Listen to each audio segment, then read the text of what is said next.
लक्ष्य बड़ा नहीं, जीता वही जो डरा नहीं। और जवानी जिंदगी का ऐसा मकाम है जिसमें डर क्या होता है इसका एहसास तक नहीं होता। और यही वो वक्त होता है जब हर किसी को अनजाने से पंख लग जाते हैं और वो मस्ती, बेपरवाही, खुशी, जोश के पंख लगाकर खुले आसमान में उड़ने लगता है। लेकिन ये उड़ान अगर सही दिशा की तरफ भरी हो और सही दम से भरी जाए तो एक ऐसे मकाम पर पहुंचा जा सकता है जहां सब जगह वाहवाही और शाबाशी के साथ खुद पे नाज करने को, खुद पे गुमान करने को जी चाहता है। लेकिन ये उड़ान अगर गलत दिशा में भरी जाए तो ये अपने साथ बर्बादी ही लाती है। पर हम आज बात करेंगे उस जवानी की जो दीवानी तो है ही लेकिन सयानी भी है, जिसने अपना दीवानापन दिखाया अपने काम और अपने जुनून के साथ और दुनिया को दिखाया कि वो किसी से कम नहीं। सबसे पहले बात करेंगे उस लड़की की जिसने अपने हौसलों को पंख ही नहीं दिए बल्कि उन पंखों से इतनी ऊंची उड़ान भरी कि देखने वालों को अब उसे देखने के लिए ऊपर की तरफ देखना पड़ता है और ऐसा करते हुए उनको फख्र भी होता है। और ये लड़की है भारत को 38 साल बाद हमारी नेशनल गेम हॉकी के जूनियर वर्ल्ड कप में ब्रॉन्ज मेडल दिलवाने वाली टीम की वो मेंबर जिसने महज 18 साल की उम्र में वर्ल्ड कप में प्लेयर ऑफ द टूर्नामेंट का खिताब हासिल करके हमारे देश का नाम और भी ऊंचा किया। और ये है hockey player miss Rani Rampal.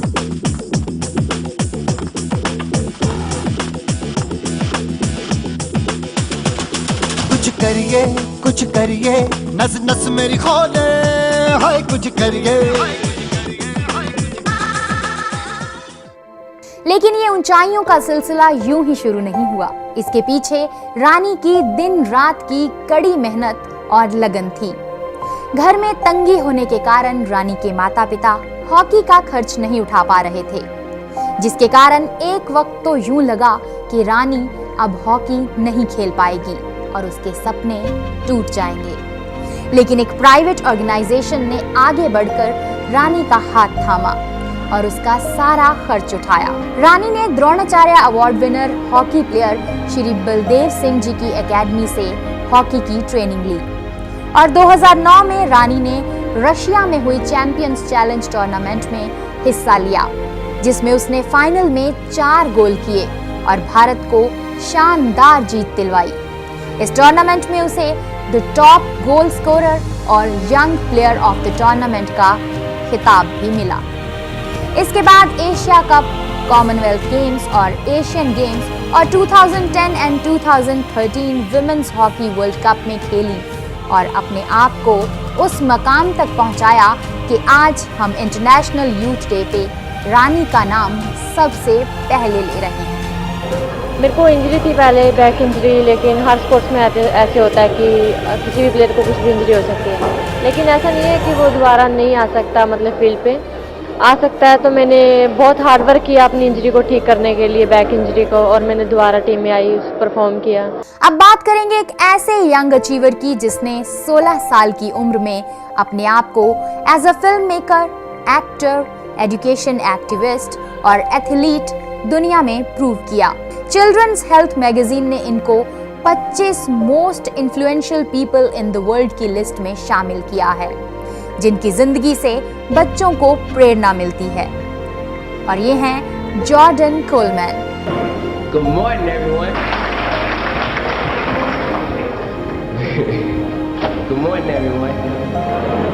Good morning, everyone. Jordan Coleman को उनकी फिल्म पेइंग द प्राइस के लिए 2011 में मार्था के vineyard African American film festival में HBO बेस्ट फीचर फिल्म का अवार्ड मिला। जॉर्डन को 2009 में डू समथिंग अवार्ड, 2010 में prudential spirit of community award और 2011 में ग्लोबल टीन लीडर अवार्ड से सम्मानित किया जा चुका है। इसके अलावा जॉर्डन को CNN की young people who rock series में भी फीचर किया गया। जॉर्डन ने अफ्रीकन अमेरिकन यूथ को एजुकेशन की इम्पोर्टेंस बताने के लिए से इट लाउड नेम की फिल्म को लिखा और डायरेक्ट एंड प्रोड्यूस भी किया और इस फिल्म के लिए पूरे वर्ल्ड में उनको सराहना मिली। फिल्म्स के अलावा जॉर्डन ने टीवी ट्रीटमेंट्स को भी लिखा और अब जॉर्डन की third film Justin in case, जो टीन्स के लिए कॉशनरी टेल है, तैयार हो रही है। यही नहीं, जॉर्डन फिल्मों के अलावा सोशल वर्क में भी अपना नाम बना चुके हैं और इतनी कम उम्र में इतने बड़े हौसले रखने और उन हौसलों के पंखों को परवाज़ देके ऊंचाइयों पे पहुंचने के कारण जॉर्डन कोलमैन को इंटरनेशनल यूथ डे पे हम सलाम करते हैं। हौसलों के पंखों पर उड़ान भरना हर एक के बस की बात नहीं। कुछ उड़ान भर तो लेते हैं, लेकिन मंजिल तक पहुंचने में आई मुश्किलों से डरकर कुछ लोग किनारा कर लेते हैं। लेकिन जो ऐसा ना करके आगे ही आगे बढ़ते रहते हैं, दुनिया उनको सलाम करती है। और ऐसी ही एक शख्सियत है मलाला यूसुफजई, जो उम्र में भले ही कम हो, लेकिन उसकी हिम्मत और हौसले के आगे सारी दुनिया छोटी पड़ जाती है। मलाला पाकिस्तान के स्कूल की एक स्टूडेंट, जिसने 2009 में महज 11-12 साल की उम्र में ही लड़कियों की पढ़ाई और उनके हकों के लिए आवाज उठाई। लेकिन इसका खामियाजा उसको 2012 की अक्टूबर में अपने सर और गर्दन पे तालिबान की गोली झेल के तकरीबन अपनी जान को गंवाकर भुगतना पड़ा। लेकिन कहते हैं ना कि दुआओं में असर होता है, और जो इंसान दूसरों का भला करे और अपने बलबूते पे ही आगे बढ़े, उसका तो भगवान भी बुरा नहीं कर सकते। और मलाला के साथ भी यही हुआ। वो जिंदगी और मौत के बीच की जंग जीत गई और फिर से अपने मिशन में जुट गई। कहते हैं ना कि तू रख हौसला, वो मंजर भी आएगा। प्यासे के पास समंदर भी आएगा। थक हार के न रुकना ए मंजिल के मुसाफिर, मंजिल भी मिलेगी, मिलने का मजा भी आएगा। तो यही हुआ मलाला के साथ भी। साल 2013 में टाइम मैगजीन ने the 100 most influential people in the world की लिस्ट में मलाला को भी शामिल किया। पाकिस्तान की तरफ से भी मलाला को पाकिस्तान का पहला नेशनल यूथ पीस प्राइज दिया गया और मलाला को 2013 के नोबेल पीस प्राइज के लिए भी नॉमिनेट किया गया। तो मलाला का आज इस दिन पे हमारी लिस्ट में शामिल होना तो लाजमी ही था। और मलाला के इस होनहार फन और बेमिसाल जज्बे को हमारा सलाम। Today is the day of every woman, every boy and every girl who have raised their voice for their rights. अब एक ऐसे यंग अचीवर की बात करेंगे जिसने इंडियन इंग्लिश राइटिंग की दुनिया में एक अलग जगह बनाई है, जो किसी और ने आज तक नहीं बनाई। इस यंग राइटर ने आजकल की ऑनलाइन लवर यूथ को किताबें पढ़ने लगा दिया और उनके दिलों पे अपनी राइटिंग से इस कदर छाप छोड़ी कि कोई भी इनके जादू से बच नहीं पाया। यहाँ तक कि बॉलीवुड भी इनकी राइटिंग का लोहा मानता है। ये यंग राइटर हैं चेतन भगत, जिनकी बुक्स इंग्लिश में होने के बावजूद इंडिया में आज तक सबसे ज्यादा बिकी हैं। 5 Point Someone, One Night at the Call Center, The 3 Mistakes of My Life, 2 States, Revolution 2020 and What Young India Wants चेतन की लिखी बुक्स में हैं, जिनमें से 5 Point Someone, One Night at the Call Center and The 3 Mistakes of My Life पे 3 Idiots, Hello and काई पोचे फिल्में बन चुकी हैं और 2 States नॉवेल पे अर्जुन कपूर और आलिया भट्ट स्टारर फिल्म बन रही है।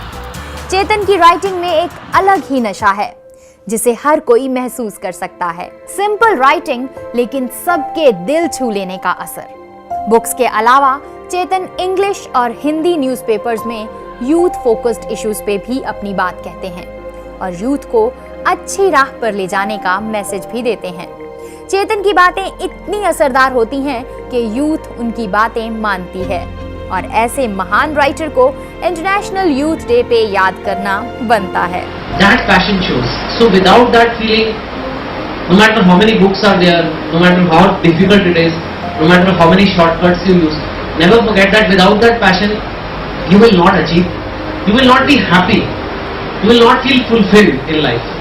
हमारे आज के अगले यूथ आइकन जो हैं, he was born with silver spoon और अपना करियर शुरू करने में भी इन्हें ज्यादा दिक्कत नहीं हुई, पर खुद को साबित करने के लिए इन्होंने खूब मेहनत की। जी हाँ, we are talking about today's Milkha Singh, Farhan Akhtar. बतौर डायरेक्टर फरहान ने दिल चाहता है जैसी बिल्कुल डिफरेंट कॉन्सेप्ट वाली फिल्म बॉलीवुड को दी। इसके बाद रॉक ऑन, डॉन और डॉन 2 जैसी हिट फिल्में दी और बॉलीवुड में अपनी अनोखी जगह बनाई। ऐसे समय में फेम का नशा कईयों के सर चढ़ जाता है, पर फरहान के सर चढ़ा एक्टर बनने का जादू। बतौर एक्टर फरहान की पहली फिल्म थी रॉक ऑन, जिसमें फरहान की एक्टिंग को खूब सराहा गया। बट इसके बाद फरहान की एक्टिंग की गाड़ी कुछ थम सी गई और फिल्में फ्लॉप होती गईं। पर साल 2013 में अपनी मेहनत से फरहान ने कुछ ऐसा कर दिखाया जिससे हर कोई हैरान था, और ये था फरहान का भाग मिल्खा भाग में काम करना। और इस फिल्म से फरहान की एक्टिंग की जो स्किल्स सामने आई वो बाकमाल थी। और आज फ्लाइंग सिख मिल्खा सिंह जी की लाइफ को रिप्रेजेंट करने वाले फरहान यूथ के आइकन बन चुके हैं। ये आपकी जिंदगी की आखिरी। ये थे दुनिया के वो युवा जिन्होंने अपने जज्बे से कुछ कर दिखाया और पीबीएन इन्हें सलाम करता है। जज्बा जुनून हर युवा में होता है, जरूरत है तो सिर्फ उसे सही दिशा में इस्तेमाल करने की, ताकि पूरा विश्व युवा पीढ़ी पर नाज कर सके। फिलहाल आज के लिए इस खास पेशकश में बस इतना ही। हम आशा करते हैं कि ये शो आपको पसंद आया होगा, ताकि पूरा विश्व युवा पीढ़ी पर नाज कर सके। फिलहाल आज की खास पेशकश में बस इतना ही। आप देखते रहिए पीबीएन पंजाबी बाय नेचर।